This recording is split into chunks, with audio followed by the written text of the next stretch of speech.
Thank you, Karen. Our fourth speaker is Stuart, a columnist for the Canberra Times. He was formerly the ABC's Indochina correspondent, a job in which he witnessed and reported on conflict in Tiananmen Square, Cambodia, Burma and Thailand. Before this, he'd served with the Australian Army and had completed an MA in War Studies at King's College London. He's written 3 books on Australian politics: a political biography of Kevin Rudd, an examination of why Labor won the 2007 election, and finally, an investigation of how it fell apart in 2011. Last year, he spent a couple of months in Afghanistan and Pakistan, initially as an independent journalist and later embedded with the NATO forces. Please welcome Stuart.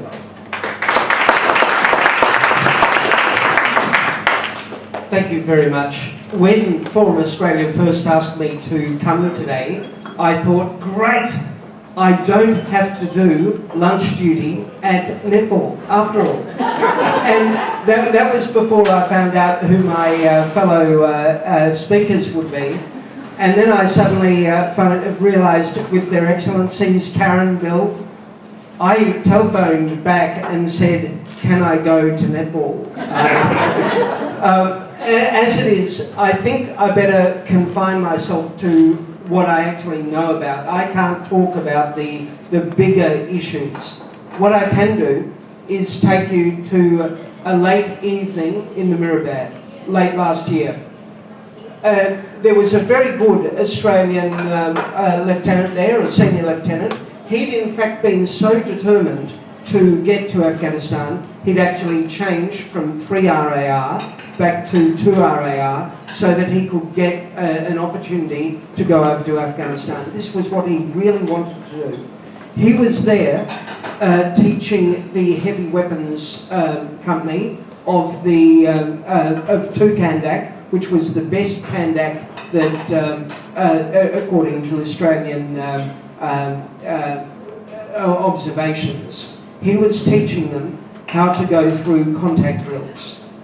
And the thing that was funny about that was that the previous evening, that particular Kandak, that particular company rather, had actually been out patrolling, and they'd come across a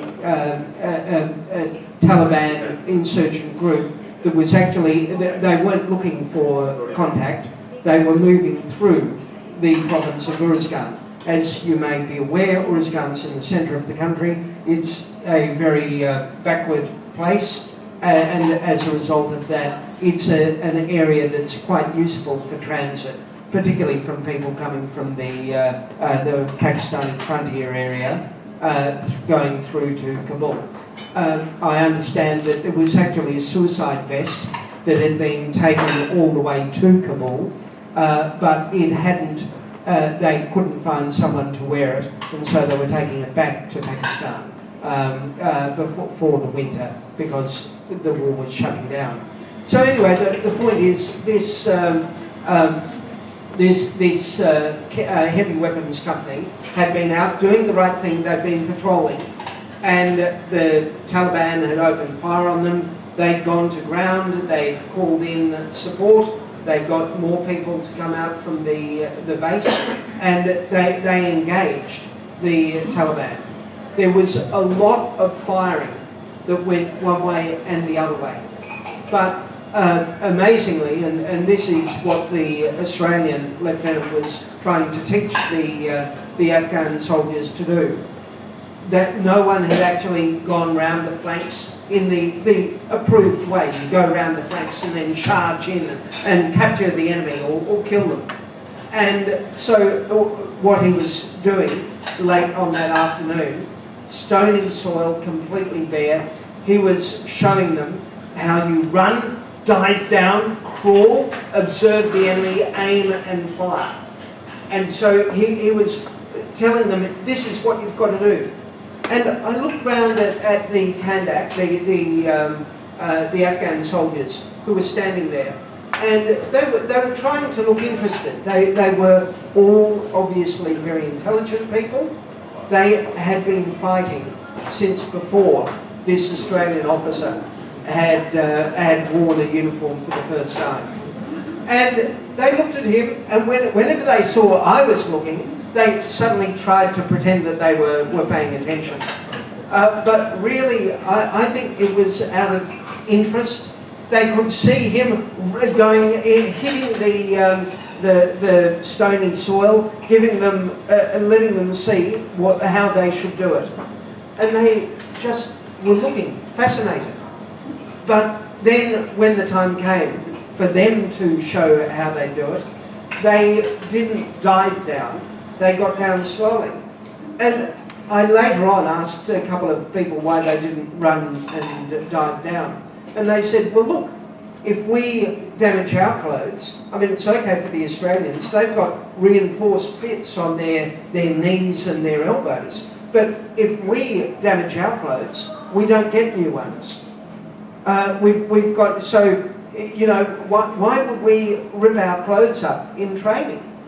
And then suddenly, gradually, it began to dawn on me. I also had a chat to the Afghan senior lieutenant who was in charge of the company. And he explained the day before, of course no one had wanted to go over the open ground and charge the Taliban. Why was that? Well, it was okay if an Australian soldier gets shot. The record, I think, is 20 minutes to get them to a stage 3 medical facility. Stage 1 medical facility. And so they are properly looked after. The day before, 2 Afghans had died. Neither of them had been killed, but both had been wounded. The difference is, if you're an Afghan and you get wounded, you don't have the ability to call down for a helicopter casevac. Instead, you die. You die on the field. Who is going to be stupid enough to jump up, run and attack? Yeah, sure, you know, you're going to kill the Taliban, but a couple of your people are going to get shot and killed. And the difference is that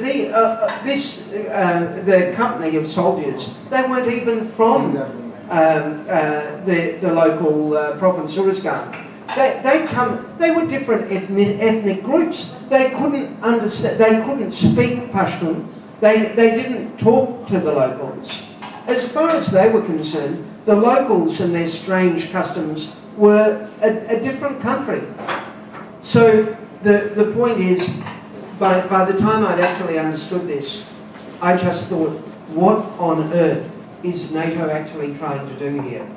We're trying to pretend that we're creating a modern military in the Western mould.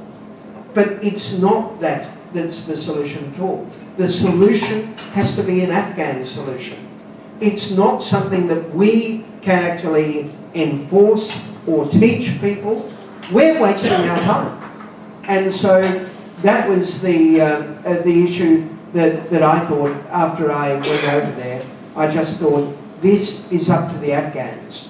What we need to do is help them to find an Afghan solution, not try and impose a Western solution. But having said that, I better do what NATO does and leave. Thank you very much.